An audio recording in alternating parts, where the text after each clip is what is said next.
एक सज्जन बड़े विचित्र थे, उन्हें अंग्रेजी का बिल्कुल ज्ञान नहीं था, पर उन्हें 3-4 शब्द याद कर लिए थे, वो वही शब्द बोलते, 4 शब्द बस, yes, no, very good, thank you, और अर्थ किसी का पता नहीं, और गांव में अपना मस्त yes, no, very good, thank you. अब जो नहीं समझते थे वो कहते बड़े योग्य आदमी है, जो समझते थे वो हंसते थे कि इनको 4 शब्द याद। एक बार ट्रेन में जा रहे थे, चोरी हो गई किसी की, उसकी अटैची खो गई, तो सबसे पूछ रहा था, भाई साहब आपने अटैची देखी? अटैची देखी? तब तक वही मिल गए, बोले भाई साहब आपने अटैची देखी? उन्होंने सोचा अंग्रेजी बोलने का मौका अच्छा है, सो बोले यस। अरे बड़ी खुशी की बात, तो दे दीजिए। तो बोले नो।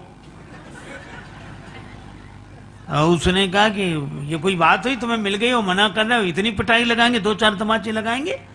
तो बोले वेरी गुड। तो उसने 2 लपड़े लगाई, तो उसने सोचा पिट तो गई, आखिरी शब्द और बोल दे, बोले थैंक यू। अब अर्थ उसे पता ही नहीं कि क्या है। तो जो जिस भाषा का जानकार हो, उससे उस भाषा में बात करने में सुविधा रहती है। लक्ष्मण जी ने कहा कि परशुराम जी आपकी भाषा समझ नहीं सकते, और परशुराम जी जो भाषा, जिस शैली में भाषा बोल रहे हैं, वो भाषा आप बोल नहीं सकते। फिर का इनकी भाषा के विशेषज्ञ तो हम हैं, आप हमें आज्ञा दीजिए। राम जी मुस्कुरा कर रह गए। लक्ष्मण जी प्रभु चरणों में प्रणाम करके गए और परशुराम जी से कहा कि महाराज आप दुखी क्यों हैं? परशुराम जी बोले लो और सुनो, इन्हें अब तक यही पता नहीं है कि हम दुखी क्यों हैं। अरे ये धनुष टूट गया है। अच्छा धनुष टूट गया तो आप क्यों टूटे जा रहे हैं? क्या आप धनुष हैं?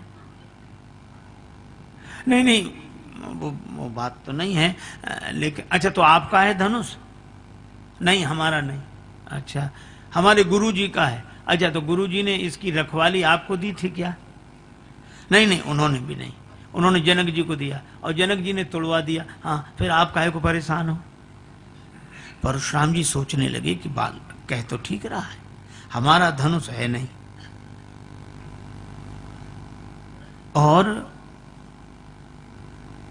हम धनुष के टूटने से इतने दुखी क्यों? कई बार आपको ऐसे लोग मिलेंगे, हम लोगों को तो प्राय मिलते हैं, कहते महाराज हम बहुत परेशान हैं, बहुत परेशान हैं महाराज, हम बहुत परेशान। उनसे पूछो क्यों परेशान हो, तो कहते हमें खुद समझ में नहीं आता कि हम क्यों परेशान हैं। अच्छा बोलो समझ में आ जाए तो आधी से ज्यादा परेशानी कम हो जाए, पर उन्हें समझ ही नहीं आता। रोगी पीड़ा का अनुभव करता है पर रोग कौन सा है ये तो वैद्य बताते हैं। लक्ष्मण जी जीवाचार्य हैं। लक्ष्मण जी ने कहा इस रोग का कारण मैं बताऊं आपको। परशुराम जी ने कहा नहीं मैं धनुष टूटने से दुखी हुआ हूं। लक्ष्मण जी ने कहा हमने बचपन में बहुत से धनुष तोड़े, तब तो आप नाराज होते हुए आए नहीं, इसी धनुष पर क्यों? देखो बड़ा सुंदर संकेत है, इसको बोलते हैं आसक्ति। इसका नाम है आसक्ति। ये कभी भी आ सकती, कैसे भी आ सकती, कहीं से भी आ सकती, बल्कि आसानी से आ सकती, मुश्किल से जा सकती। ये ममता, इस धनुष से आपकी ममता है। हम फूल चुनने आए थे बागे हयात में और दामन को खाक जार में उलझा के रह गए। यही हमारी ममता है।